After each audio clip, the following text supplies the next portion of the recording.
ओम नमस्ते जी। संस्कृत की आज ये 11वीं कक्षा है। अभी तक हमने देखा कि 3 प्रकार के पुरुष होते हैं, वक्ता, श्रोता और अन्य। इसमें अहम, आवाम, वयम, त्वम, युवाम, युयम और सह, तौ, ते। इसके पश्चात हमने देखा कि इसमें जो कर्ता होता है उसमें प्रथमा विभक्ति का प्रयोग किया जाता है। प्रथमा विभक्ति के प्रयोग के हमने कुछ उदाहरण भी देखे, तो आज हम उसमें थोड़ा सा आगे स्वाध्याय करेंगे।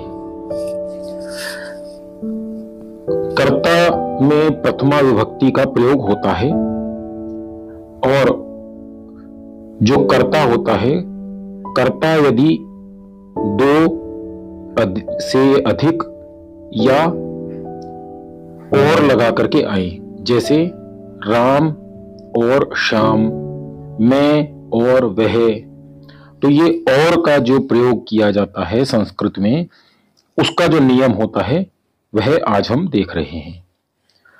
तो उसका नियम यह है कि हिंदी में अर्थात हमारी भाषा में जिस शब्द से पूर्व में और आता है, संस्कृत में उसी शब्द के पश्चात और को संस्कृत में च कह करके प्रयोग किया जाता है। जैसे हमारा वाक्य है, अच्युत, असीम और अथर्व आ रहे हैं। 3 लोग आ रहे हैं, अच्युत, असीम और अथर्व। अब और कहां है? अथर्व से पहले है, तो और को च कहते हैं और ये च कहां आएगा? अथर्व के पश्चात आएगा। अथर्व के पूर्व में है और पश्चात में आएगा। तो अच्युत, असीम और अथर्व ये तीनों क्या हैं? कर्ता हैं। आ रहे क्या हैं? क्रिया है। तो कर्ता में जो विभक्ति वचन होगा वही विभक्ति वचन क्रिया में भी होगा। अच्युतः, असीमः, अथर्वः च आगच्छन्ति। अब इसमें बहुवचन है क्योंकि ये 3 बहुत सारे हैं। अब अच्युत 1 है, असीम 1 है, अथर्व 1 है, परंतु आ रहे जो हैं वो तीनों हैं। तो तीनों का एक साथ जो प्रयोग होगा वो बहुवचन का प्रयोग होगा। तो इसमें जो वाक्य बनेगा वो यह बनेगा, अच्युतः, असीमः, अथर्वः च आगच्छन्ति। एक और वाक्य देखते हैं, हाथ और पैर हिल रहे हैं। अब हाथ और पैर, हाथ कितने हैं? 2 होंगे, या 1 भी समझ सकते हैं हम, बहुत सारे भी समझ सकते हैं। तो हिल रहे हैं। अब इसमें प्रथमा विभक्ति एक वचन, तो यही चीज हमें हिल रहे हैं में भी करनी पड़ेगी, प्रथमा विभक्ति और एक वचन। अब हाथ और पैर, एक वस्तु है हाथ, एक वस्तु है पैर, तो हम इनको अगर एक एक मानेंगे तो भी 2 हो गए। 2 हो गए तो द्विवचन का प्रयोग इसमें किया जाएगा। तो हाथ को बोलते हैं हस्तः, पाद को बोलते हैं पादः। अब 2 होंगे तो हस्तौ 1 होगा तो हस्तः, 2 होंगे तो पादौ 1 होगा तो पादः। लेकिन चल रहे हैं तो 2 तो होंगे कम से कम, तो हम इसको चलतः कह करके प्रयोग करेंगे।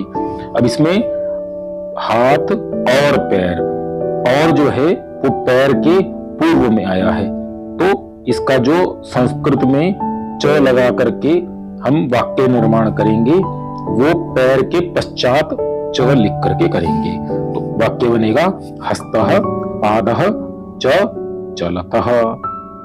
एक वाक्य और देखते हैं, शिक्षक, किसान, शिक्षक, सैनिक और किसान रक्षा करते हैं। अब देश की रक्षा करते हैं, ये हम आगे पढ़ेंगे, अभी हमने सीखा नहीं है। तो शिक्षक रक्षा करते हैं, सैनिक रक्षा करते हैं और किसान रक्षा करते हैं। तीनों मिलकर के देश की रक्षा करते हैं, ऐसा इस वाक्य में हम बोलना चाह रहे हैं। तो शिक्षक में क्या है?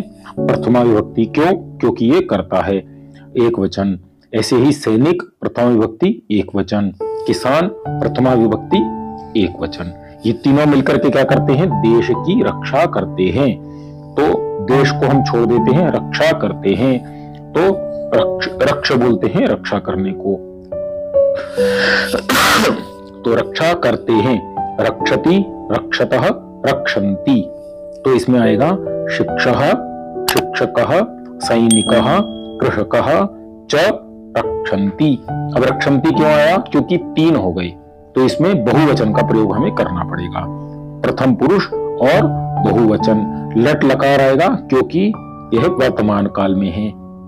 और शिक्षक, सैनिक और कृषक ये जो है कर्ता है, इसके लिए इनमें प्रथमा विभक्ति और एक वचन का प्रयोग होगा। एक वाक्य और देखते हैं। दुकानदार और 2 ग्राहक बोल रहे हैं। कितने लोग हो गए? 3 लोग हो गए, एक दुकानदार और 2 ग्राहक। तो दुकानदार जो है वो अकेला है, तो उसको दुकानदार को संस्कृत में बोलते हैं आपणिक। आपणिकः, एक है तो अणिकः, 2 है तो अणिकौ, 3 है तो अणिकाः। तो आपणिकः और 2 ग्राहक, ग्राहक तो 2 हैं। अब यहां पर हमें द्विवचन का प्रयोग करना पड़ेगा। तो ग्राहकः, ग्राहकौ, ग्राहकाः, तो हमें द्विवचन ग्राहकौ लेना पड़ेगा। तो आपणिकः, ग्राहकौ। अब ग्राहक जो है 2 हैं, उसके पहले हमने और का प्रयोग किया है। अब पहले किसके है? ग्राहक के। तो ग्राहक के पश्चात वो च करके वाक्य में आएगा और जो है। तो दुकानदार और 2 ग्राहक बोल रहे हैं। आपणिकः ग्राहकौ च वदन्ति। अब वदति, वदत, वदन्ति। वदन्ति क्यों आया यहाँ पर? क्योंकि 2 से अधिक लोग हैं, 3 से अधिक, 3 या 3 से अधिक, 3 हो गए तो हमारा बहुवचन का प्रयोग होता है। अब वर्तमान काल में है, इसके लिए इसमें लट लकार का प्रयोग होगा। और वद बोलते हैं बोलने को, वदति, वदतः, वदन्ति। तो इस प्रकार इस वाक्य का निर्माण होगा।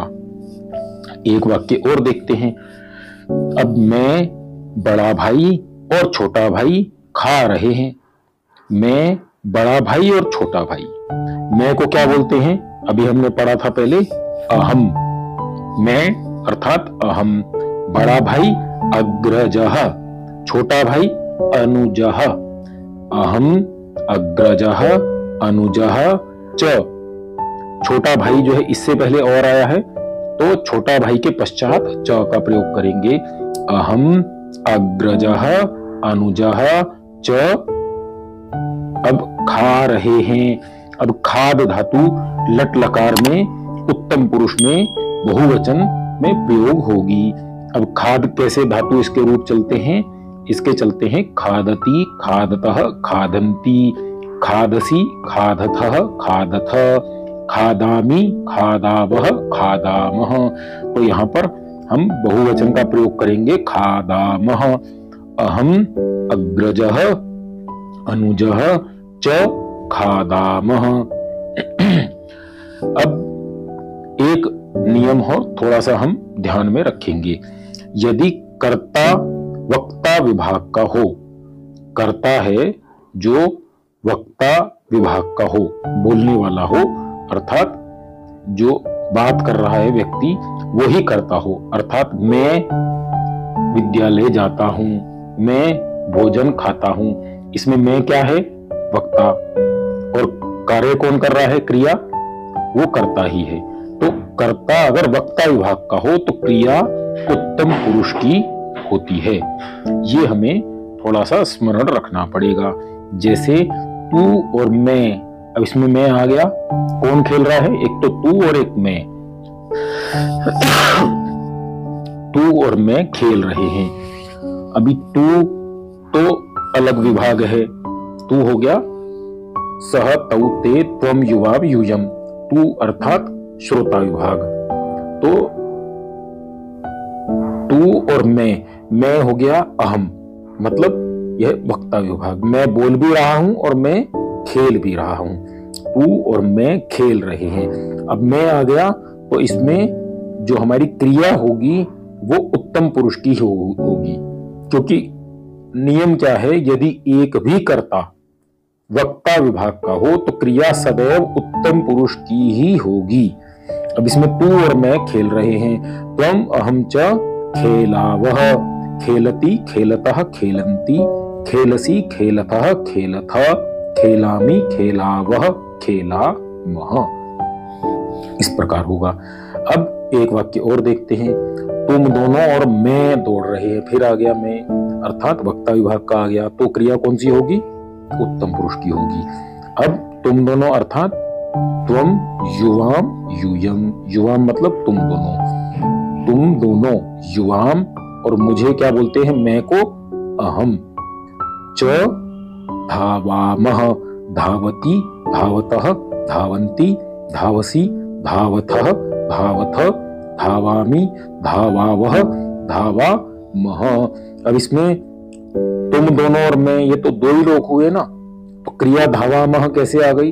उत्तम पुरुष बहुवचन, वो ऐसे आ गई। तुम दोनों अर्थात दो लोग हो गए, और मैं एक हो गया, तीन लोग हो गए। तो बहुवचन तब होता है जब तीन या तीन से अधिक लोग हों, तो बहुवचन का प्रयोग होता है। एक और वाक्य देख लेते हैं। यदि कर्ता वक्ता विभाग का हो तो क्रिया उत्तम पुरुष की होगी। ये हमने नियम अभी पढ़ा है। तो उसी के एक दो वाक्य और देख लेते हैं। तुषार और मैं नमन करते हैं। मैं आ गया, मैं अर्थात उत्तम पुरुष, वक्ता विभाग हो गया। तो नमन करने को बोलते हैं नम। यह है लट लकार में अर्थात वर्तमान काल में। नमति नमतः नमन्ति, नमसि नमथः नमथ, नमामि नमावः नमामः। तो तुषार और मैं को बोलते हैं अहम, तुषार को बोलते हैं तुषारः, तुषारः अहम च नमावः। अब मैं, तू और सोहन जा रहे हैं, फिर आ गया मैं आ गया, तो क्रिया किसकी होगी? उत्तम पुरुष की होगी, क्योंकि अहम त्वम सोहनम च गच्छामः। तो इस प्रकार ये नियम का थोड़े से और वाक्य बना करके अभ्यास कीजिए, तो आपकी इसमें थोड़ी सी गति आ जाएगी, आपको थोड़ा समझ में आने लगेगा। और कुछ अगर समझ में नहीं आता है तो आप कमेंट में मुझे भेज दीजिए, मैं उसका उत्तर देने का यथाशीघ्र आपको प्रयास करूंगा। तो आज इतना ही रखते हैं, शेष अगली कक्षा में पढ़ेंगे। धन्यवाद, नमस्ते जी।